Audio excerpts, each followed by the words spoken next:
So I'm going to show you a very simple method of analysis that's going to serve you well. It's not the only way to analyze these things. Recurrence relations have a huge variety of techniques available to them to analyze them and try to figure out what function this is describing. But the one I'm going to show you is always a good place to start. It's a pretty simple approach that generalizes reasonably well, at least as far as things in this area generalize. So this technique is called repeated substitution.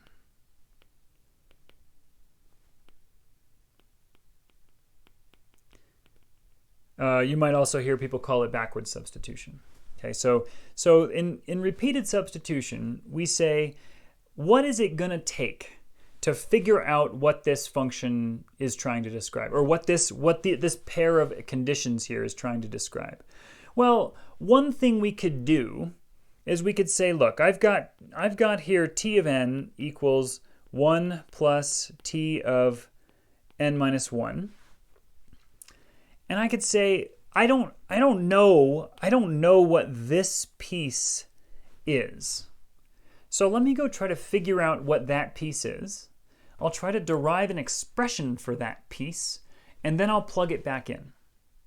Okay, so here's how I like to do this. There's all kinds of techniques you can use. Here's my approach to this kind of thing. I'm going to try to figure out an expression for that thing in the red box. Okay, so how do I do that? Well, I like to give myself a new space to work on. So I'll work on the right space, and that'll be kind of my scratch space. So what I like to do is I like to take my original recurrence relation and replace all the n's with x's. Why do I do that? Well, I do it so that I try not to get confused about what's n and what's x. And then I say, okay, this is just a function of a number, right? T of x is just a function of x. So now let me plug in n minus 1 for x. Let me plug that in there. What will that give me? That'll give me an expression for t of n minus 1, which I can then plug back in on the left side and chase that down.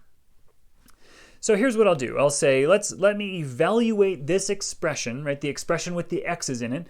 Let me evaluate that at x equals n minus 1. And then I'll compute t of n minus 1. Well, I plug in n minus 1 everywhere I see x's, so the 1 doesn't change. And then I end up with t of n minus 1, right? Let me keep everything separate and not try to skip any steps, at least at this point. So there's my x and my n minus 1. So what am I doing? I'm just letting x equal n minus 1. Okay, so there's x and there's x. Okay, so these two expressions are the same on the right. The only difference is that I've just plugged in n minus 1 for x. So then I can compute this, and I can simplify a little bit, and I get this is equal to 1 plus t of n minus 2. Okay, so what is this? This is an expression for t of n minus 1, and I can plug that back in here. All right, so let me do that. Let me scroll just a tiny bit, and I'll say, okay, t of n can be written as 1 plus t of n minus 1, or it can be written like this. It can be written as 1 plus this expression, right? 1 plus 1 plus t of n minus 2. Okay, so what does this mean? Well, let me simplify this, and then we can interpret it just a little bit. And it'll make perfect sense, right? This is telling us something that we already knew, or we could have figured out with, a lot less trouble. But let's focus on thinking of these things in a generalizable way. So what is this statement saying, right? What is this saying? This statement is saying the number of multiplications that it takes to compute n factorial is 2 plus the number of multiplications it takes to compute n minus 2 factorial. Okay, which we could have guessed, right? We know that to do n factorial, we've got to multiply on n and n minus 1, and then compute n minus 2 factorial, and that's what this expression is telling us.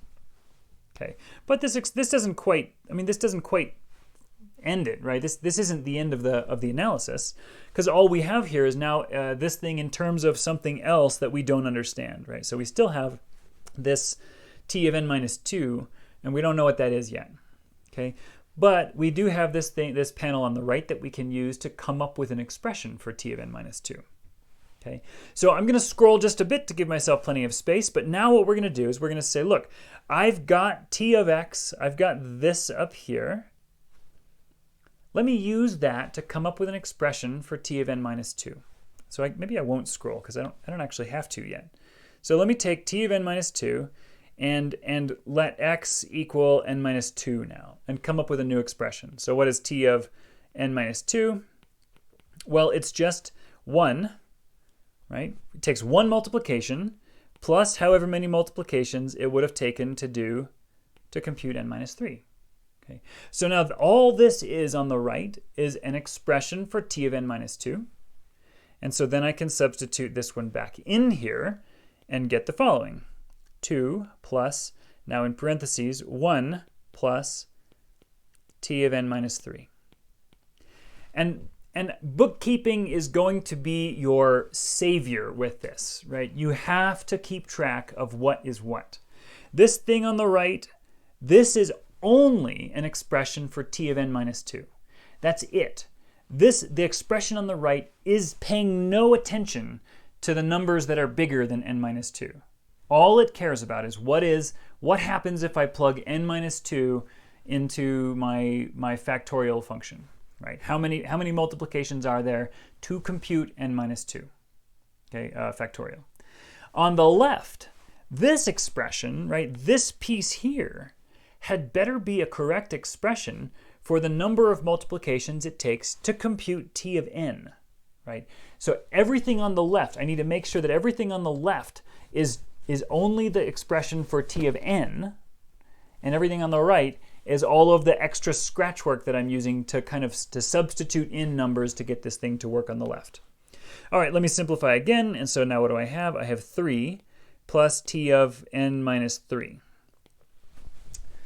Okay, so what is happening here? Again, I can restate what I just wrote, and I can say, look, the number of multiplications it takes to compute n factorial is 3 plus however many multiplications it takes to compute n minus 3 factorial. Okay? Because, and why n minus 3? Well, you can think about it, and you can think, well, because I've already multiplied on n, so there's 1. Then I've already multiplied on n minus 1, so there's 2. I've already multiplied on n minus 2, and so there's 3, right? So 3 multiplications have been done, and so what's left to do is n minus 3 factorial, all the way down, right? And so that's what that t of n minus 3 is capturing right there. Okay, so where does this lead? So here's what I'm going to do. I'm going to take what I've written here, and I'm going to condense it just a little bit so that we can see a pattern, and then we'll interpret the pattern and figure out where we go from there. So let me condense, and I'll rewrite just a little bit. So I have t of n equals 1 plus t of n minus 1. But that can also be rewritten, as I showed, by substituting in an expression for t of n minus 1. That can be written 2 plus t of n minus 2, which can be written 3 plus t of n minus 3. So what's the pattern? So what if I said, what would it be if I wanted to express this as a function of k, right? Instead of 1, 2, 3, what if I said, so this is how many multiplications after one recursion. So this expresses the number of mults after one recursion. This is the number of mults after 2 recursions. This is the number after 3 recursions. So what about after k recursions, right? What would it look like after k recursions? So question mark after k. What does that look like? Well, I can just notice the pattern here, right? I have 1, 2, 3 here. I have 1, 2, 3 here. So this equals k plus t of n minus k. All right, what does this mean? This means that I can write the number of multiplications it takes to compute n factorial as k plus the number of multiplications it takes to compute n minus k factorial. So where does this end? So I keep on subtracting off bigger and bigger and bigger numbers from this thing on the inside. But where does it end? Like what stops this? Well, imagine the process of chasing this down. Eventually, what are we going to do? We're going to end up at something, right? Something here plus t of 0. And why is t of 0 interesting? T of 0 is interesting because we know t of 0, right? T of 0 is defined for us. So t of 0, we already know equals 0. And what does that represent? I mean, that says if I plug in 0 to this this function, this recursive function, it just returns 1. It performs no multiplications, right? So 0 multiplications are performed to compute 0 factorial. So how do I know how many of these to go down? Like, how do I know what this question mark is going to be? Well, I have to figure out how large k has to be to make this piece 0. Right? So the fundamental question ends up being, how large does k have to be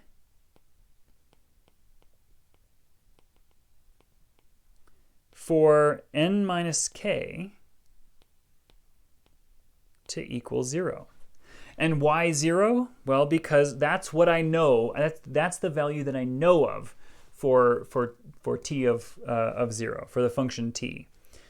So there's my question, and the reason that question's relevant is because I know t of 0 equals 0.